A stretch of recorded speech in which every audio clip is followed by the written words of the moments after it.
High guys, welcome back to my channel Rupali বসেন love স্টোরিতে তোমাদের সবাইকে স্বাগত। কেমন আছো তোমরা সবাই? চলে এসেছি একটা নতুন ব্লগ ভিডিও নিয়ে।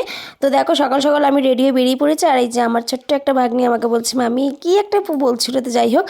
তো তারপরে আমরা এখন বেরিয়ে পড়েছি রাস্তায় আমাদের যাওয়ার উদ্দেশ্যে, যেখানে আমরা আর কি প্রতিদিন যাই সেই উদ্দেশ্যে। আর দেখো এখন চারিদিকে শুধু সবুজ সবুজ সবুজ এরকম মনে হচ্ছে। দেন তারপরে আমি ট্রেনে উঠে গেলাম। আর আজকে করেছিলাম শ্যাম্পু করার ফলে আমার চুলটা ছিল ভিজে, তাই ভাবলাম ট্রেনে উঠেছি যখন একটুখানি ছেড়ে দিই, কারণ এখন তো বসে থাকা ছাড়া আর কোনো কাজই নেই, মানে ভিডিও দেখা ছাড়া।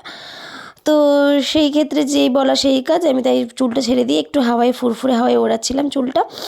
দেন তারপরে আমি ট্রেন থেকে নেমে একবার অফিসে ঢুকে গেলাম। অফিসে ঢোকার পর আর কিছু দেখায়নি, একেবারে ডাইরেক্ট অফিস থেকে বেরিয়ে ভাবলাম খুব খিদে, মানে মনে হচ্ছে খুব খিদে পেয়েছে। তো কী খাবো বরকে বললাম চল একটু পাপড়ি চাট খাই। আর এই দাদাটার দোকানে পাপড়ি চাট খেয়েছি, বাট আমার আজকে একদম ভালো লাগেনি এই দাদাটার দোকানে পাপড়ি চাটটা খেয়ে আমার একটু শরীরটা খারাপ খারাপ লাগছিল। তো কী করা যাবে, খেয়ে যখন ফিরেছি তখন তো খেতে হবেই। তো দেন এই খাওয়া দাওয়ার পর তো এই খাওয়া দাওয়া করতে করতে তারপরে আমাদের ট্রেন চলে এসেছে। যা হোক করে আমি তাড়াতাড়ি হাঁ হুঁ করে কর্মর করে খেয়ে নিলাম। তোমরা ভিডিওটা দেখতে থাকো, কেমন লাগলো প্লিজ কমেন্ট করে জানিও। আজকে